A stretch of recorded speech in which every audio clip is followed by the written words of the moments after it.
দর্শক মন্ডলী, সিলেটি যুগের ইউটিউব চ্যানেলের সামনে যে যেখানে যে অবস্থায় আমাদের এই অনুষ্ঠান দেখতে পাচ্ছেন, আমি তাদেরকে জানাই সাদর সম্ভাষণ। আমাদের আজকের এই অনুষ্ঠান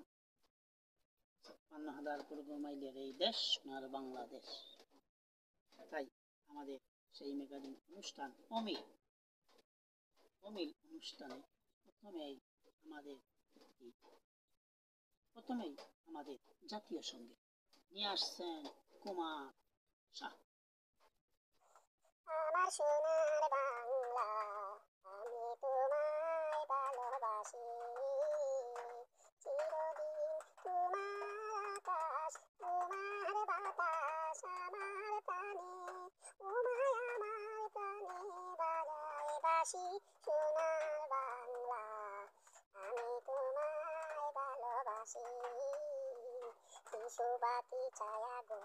স্নেহ কি মায়া গো, ইয়া চল বিছায়েছ বটের মূলে, নদীর কুলে কুলে, মাতর মুখের বাণী আমার কানে লাগে সুধার মতো, মরিয়ায় হায় রে ও মা ফাগুনে তো বরা থেকে কি দেখেছি, আমি কি দেখেছি মধুর হাসি। সোনার বাংলা, আমি তোমায় ভালোবাসি, আমার সোনার বাংলা, আমি তোমায় ভালোবাসি। সম্মানিত দর্শক মন্ডলী, কেমন লাগলো আমাদের সেই ম্যাগাজিন অনুষ্ঠান অমিল? কেমন লাগলো সেই জাতীয় সঙ্গীত? ধন্যবাদ শাহ কুমারকে। আপনাদের সম্মুখে এখন নিয়ে আসছে একটি নৃত্য। সোনার চেয়েও পাখি ও ভাই আমার দেশের মাটি, ও ভাই আমার দেশের মাটি, এই দেশেতে জন্ম আমার, এই দেশেতে মরণ, কষ্ট করে হয়েছে স্বাধীন আমার দেশের মাটি। ও ভাই সোনার চেয়েও পাখি ও ভাই আমার দেশের মাটি, সোনার চেয়েও পাখি ও ভাই বাংলাদেশের মাটি রে আমার, বাংলাদেশের মাটি। কৃষকরা কাজে গেছে লাঙ্গল কাঁধে গেছে গেছে মাটি ও ভাই, ফসল চাষ করিতে রে, সোনার চেয়েও পাখি ও ভাই বাংলাদেশের মাটি, আমার বাংলাদেশের মাটি। সম্মানিত দর্শক মন্ডলী, শুধু গান শুনলে তো হবে না, এখন একটি ছোট্ট নাটিকা। তাই কবি বলেছেন, এমন জীবন তুমি করিবে গঠন, মরিলে হাসিবে তুমি, কাঁদিবে ভুবন। তাহলে আমরা সেই ছোট্ট নাটিকা এখন একজন বয়স্ক মানুষ হয়ে আরো নায়ক হওয়ার শখ। দেখুন সেই অভিনয়। আসসালামু আলাইকুম বেটা, বাতে যা বলা নেই তুই বেটা আছেন সিলেটি যুগের নানি বে, আমি তো আইছি বেটা বহুত কষ্ট করে তোর লাগাল আইবার লাগি, আজ তোরে দর্জি রে বেটা। আপনি এখানে আসলেন কিভাবে? দেখছেন না এখানে ম্যাগাজিন অনুষ্ঠান চলছে, কত হাজার হাজার মানুষ, লক্ষ লক্ষ মানুষ, আপনি এখানে এসে ঢুকলেন কিভাবে? থাকতে বেটা শখ বেটা, নায়ক হইতাম বেটা, ভাই হুন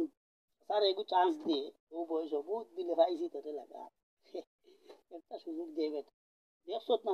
কিন্তু এদিন হয়ে গেছে বেটা পরিচালক আর তোর আগে আমরা এটা অভিনয় শেষ বেটা, ভালো অভিনয় করতাম পারবো, একটা সুযোগ দিয়ে নায়ক বানাইয়া দিয়ে আমার। আরে চাচা, আপনি এই বয়সে নায়ক হবেন?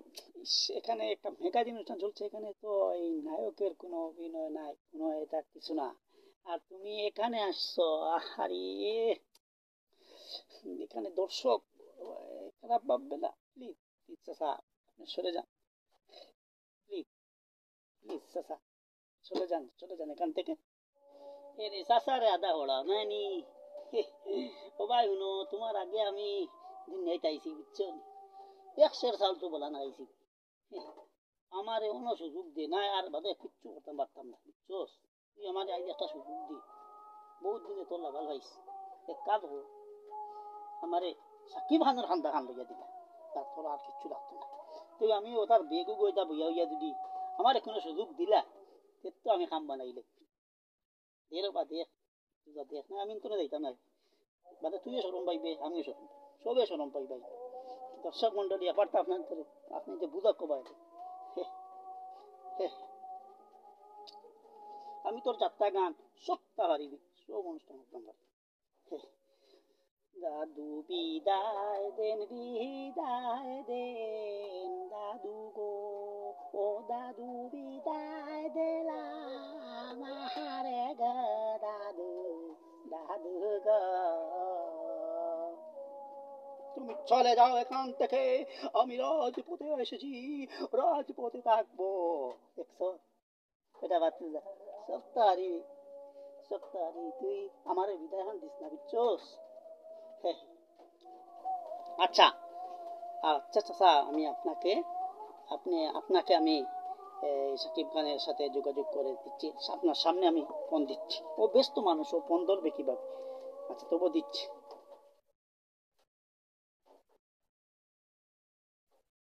হ্যালো সাকিব ভাই আপনি কি ফ্রি আছেন আচ্ছা ঠিক আছে আমার চাচাকে আপনার সাথে যদি রাখতেন কিছু এগুলা দেখাশোনার জন্য আচ্ছা ঠিক আছে আচ্ছা ঠিক আছে আচ্ছা পরে পরে কথা বলবো হ্যাঁ আচ্ছা আচ্ছা ঠিক আছে দেখছেন চাচা আপনি আজকের জন্য চলে যান প্লিজ আমি একটু পরে আপনার সাথে কথা বলবো আপনি সাকিব খানের সাথে আপনাকে যোগাযোগ করে দেব ঠিক আছে ঠিক কথা বলছো তো বলে হ্যাঁ ঠিক কথা বলছো বললে আমি এখনো চলে যাচ্ছি দর্শক মন্ডলী আপনারা দেখবেন কিন্তু যদি আমার সাথে সিটিং বাজি করে তাহলে তো আমার ভাতিজা আর কোনোদিনও ঢাকা শহরে আসতে পারবে না আমি আমি সিলেটি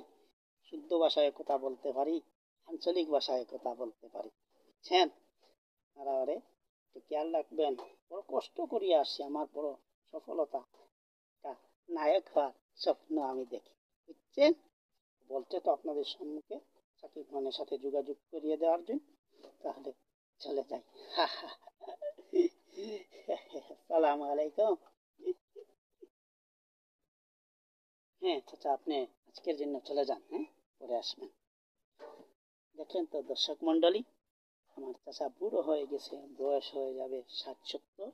এরপরে ওর প্রিয় শখ অভিনয় করতে কারণ আমি কি করব চাচাকে তো একটা কথা দিয়ে বিদায় দিতে হবে অনেক দূর থেকে আসছে বুঝেন পয়সা আছে তো পয়সার অভাব নেই আর এখানে চায় একটা অভিনয় করতে ছোট থাকতে প্রিয় শক্ত ওদিকে ওদিকে যাইতো গান গুন শুনতো মানুষের অভিনয় গুলা দেখতো ভালো ভালো নাটক দেখতো তাই দর্শক মন্ডলী আমাদের এই ম্যাগাজিন অনুষ্ঠান অমিলে আপনাদের যদি ভালো লাগে তাহলে লাইক শেয়ার কমেন্ট ও সাবস্ক্রাইব করবেন ভালো থাকুন সুস্থ থাকুন ধন্যবাদ সবাইকে আসসালামু আলাইকুম